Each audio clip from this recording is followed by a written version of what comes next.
Hi YouTube, thank you for tuning in to Kiki Life of Tea. And today we're actually going to be talking about how to plan a wedding for under $20,000. Actually, I researched and currently the average cost for a wedding is $33,900. When I planned my wedding back in 2016, the average cost to plan a wedding at the time, I believe it was $20,000. However, I planned my wedding for a little over $10,000. So today we're actually going to be talking about how I did just that. And the way I did that is by creating a budget spreadsheet in Excel, as well as creating a savings schedule for me and my husband as well to help finance our wedding. So I'm actually going to be going over the budget with you all and the savings schedule. And if you all do just this, planning your wedding, it will help you tremendously. You have the framework to help plan your wedding, know how much money you need to save overall. So you just can't go into a wedding and just start paying for stuff all willy-nilly, not knowing what your plans are and what you can afford. So let's just get started. So I'm actually recording my screen here. So I'm going to actually share it with you all. So put it on the screen here so you can see. And this is actually the same exact spreadsheet that I used for our wedding. And I found this Excel template from Pinterest. I just went on Pinterest, searched for wedding budget templates, and found one that I liked, and that was this one here. And this is what I used. So let me just go over it with you all. So our wedding was purple and gold, so that's why you see the little purple banner up here. I'm so extra. I just changed it to match the wedding theme.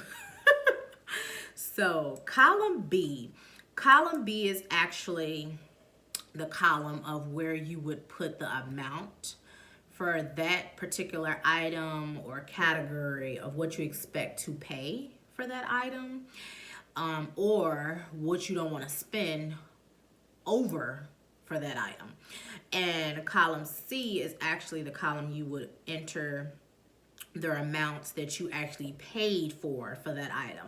So it's very important that you keep this spreadsheet updated as you're spending and paying for items and stuff for your wedding, just so you'll know where you are and just for your amounts and numbers to be accurate in the end. So let's just get started. So the first category is stationery.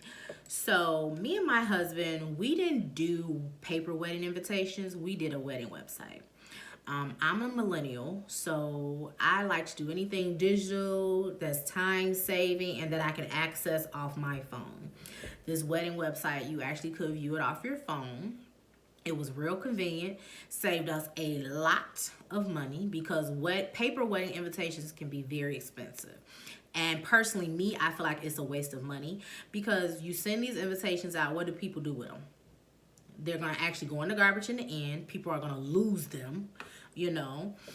Some people, very few people will keep them as a keepsake, but not many. So I just did, I'm like, we're just going to do a wedding website.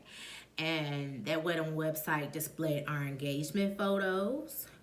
It displayed where we were getting married at, the time, the address, the location, and I believe I listed on there our menu, what we were going to eat at our wedding reception. And it's so funny, our engagement photos were taken by my best friend. I wanted to save costs for that as well. I didn't want to pay a whole bunch of money for engagement photos. And you're going to need a photographer for your wedding. So I don't want to have to pay for a photographer engagement photos and for a wedding. That's just too much extra spending that I felt was unnecessary. So I asked my friend to take our engagement photos. She accepted. I searched for beautiful locations in the city of Chicago for us to go to take our photos. And I picked a location in Lincoln Park area.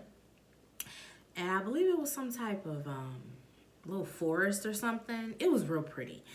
And if I can find the pictures, I'm gonna put them right here so you all can see the pictures. So that's one way I save money for my engagement photos and doing a wedding website to invite our guests to our wedding. And we had about 60 guests. I didn't want a big wedding, for one, because we couldn't afford it, and two, it was going to be too expensive. So unfortunately, we wasn't able to invite everyone to our wedding that we wanted to. So it was just a small wedding, like I said, 60 people. Keep in mind, when you have a big guest list, you're gonna have to feed all those people, and mainly your wedding cost, like for the venue, is based off the number of guests you have. For as far as the food, the table and chairs you need, if you need linens. And just to go back to that, you want to pick a venue that includes the most of items for you. I wanted to pick a venue that included tables, included chairs, included linens. A lot of venues I was looking at for our wedding, something wasn't included. The venue that we chosen in included all of that and had caterer as well. So that's one way we save money as well, not having to venture out on our own to get tables and chairs. So keep that in mind. So let's just go down the list here. So photography. Unfortunately, that's probably going to be hard to cut costs in unless you know a photographer who's willing to give you a deal. Unfortunately for us, we couldn't find a photographer that we knew. And our photographer, he was pretty good. He got a lot of shots. Only thing he did not get a shot of was the table decor that I worked hard at for months to do. So these pictures here are the little pictures that I was able to find from our table or Floral or whatever. So that was the only thing he didn't capture. Everything else was beautiful. He did a great job. So let's move on down here. Bridal attire. This is going to be an expensive category. I actually tried my best to cut costs with my wedding dress. And unfortunately, I did go over budget for my wedding dress. And until this day, I'm still trying to sell it to someone. So if you know someone that's looking for a wedding dress, hit me up. I ended up getting my wedding dress from House of Brides. And I got it off the rack. And for those of you who don't know what off the rack means, it means my dress was not specially made. I bought it at a bridal shop and I bought it off the rack. It was already made. Thankfully for me, I didn't have to pay for any alterations for my dress. It fitted fine enough for me to wear it as is, okay? I got my headpiece and jewelry from David's Bridal. The same jewelry I got for my bridesmaids as well was from David's Bridal. My shoes, I can't remember where I got them from, but they were gorgeous. This is a picture here of my shoes. My garter, I believe I may have gotten that off Etsy to match the color theme of our wedding. Shapewear, you can get that anywhere. You can get a girdle or a waist trainer if you need it. And hairstyling, makeup, pedicure, manicure, you know, that's standard stuff. My husband's suit, we got his suit from formerly Modern Tuxedo. We rented his suit. That saves money as well. So that's an option. Keep that in mind. We did get a dress for our daughter, our oldest daughter. Our youngest daughter wasn't even born or even cooked up yet. Now, another area that I saved a ton of money on, which was floral. I got all of our flowers from Hobby Lobby. They were artificial flowers, and they were gorgeous, okay? They were pretty. They looked real, but they weren't, and that saved a ton of money. And we had big vases that I sat them in, that sat at the table. That was the centerpieces. I had these candles. They were purple candles. I got them from Hobby Lobby as well. It's a picture of the candles there. And that was our centerpiece at our wedding. And I bought these little beads, purple beads that go in the vases, and you put water and they expand. That was cute. I designed all the centerpieces. Fortunately for me, my aunt, she did all our bouquets, me and my bridesmaids. She did those for me. So if you can find someone to help you do that, that would be great. Um, and what else? What else? I had flowers on the chairs of the aisle that I came down at our wedding. I got that from Hobby Lobby. And all this stuff, in the end, after our wedding, I took it all back to Hobby Lobby. And I am not ashamed. You want to know why? Because I would have never used it again.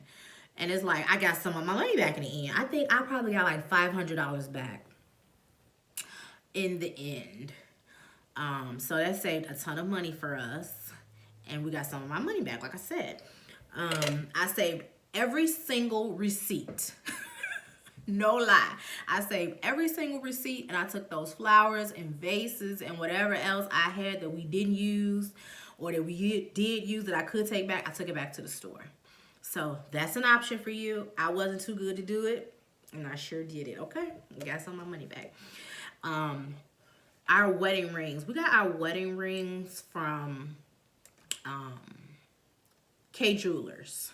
And I recommend you all get your jewelry when it's like a sale going on or a holiday. Usually holidays like President's Day, 4th of July, Christmas, Thanksgiving, whatever. There's usually a sale going on. So that will save you some money as well if you get your rings around that time. What else?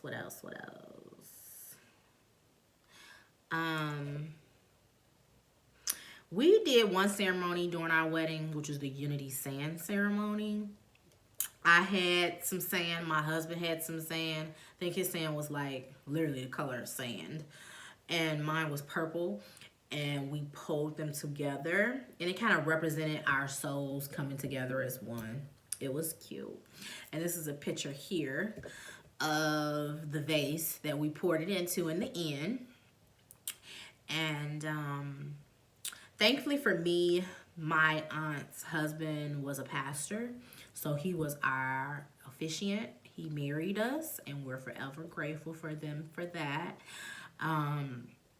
So he married us. However, before we decided on him, we were looking at officiants off of LinkedIn and Thumbtack. And also we found our photographer from Thumbtack as well. It's like a site you look for vendors on, and that's thumbtack.com, thumbtack.com. So you can go on there and look for vendors. So that's a good site. You could also go on theknot.com, and they can help you find vendors as well for your wedding, like a photographer. And I think an officiant as well. So keep that in mind. Another thing you're gonna actually come out of pocket on a lot is your wedding cake. And I cannot stress this tip enough. Do not get the same amount of servings as your guests. And that's where I messed up at, because a lot of people do not eat cake. And if you get the same amount of servings, you're probably gonna have a lot of cake left like we did and waste your money. Do not do that. But this is a picture here of our cake. It was beautiful. We did end up eating all that cake that we had left, okay? I froze the topper for our anniversary. A lot of the cake, we ate some of it, and then my husband took some to work and shared it with his coworkers. So we got rid of that cake. I don't waste no money, okay? Or no food. So we got rid of that, but a cake is gonna cost you. It's gonna cost you. And a DJ, possibly. If you don't know anyone that DJs, you might be able to find a DJ that you know. So keep that in mind. You also can find a DJ off theknot.com as well as Thumbtack, like I said. The cake topper, we got the cake topper from Etsy. I wanted to incorporate my husband in some way for our wedding. I incorporated him in a number of ways, but this was one. This was our wedding cake again, the topper. It was actually Baltimore Ravens themed, the football team. He's a Baltimore Ravens fan. So that was the cake topper that I chose to incorporate him, because cake topper really wasn't a big deal for me. So I'm like, I don't need a particular cake topper. So I just got that for him, and he loved it. What else? Instead of having a traditional guest book for our guests to sign in, I bought this from Etsy as well. Etsy is a great site to buy unique stuff, so definitely check them out.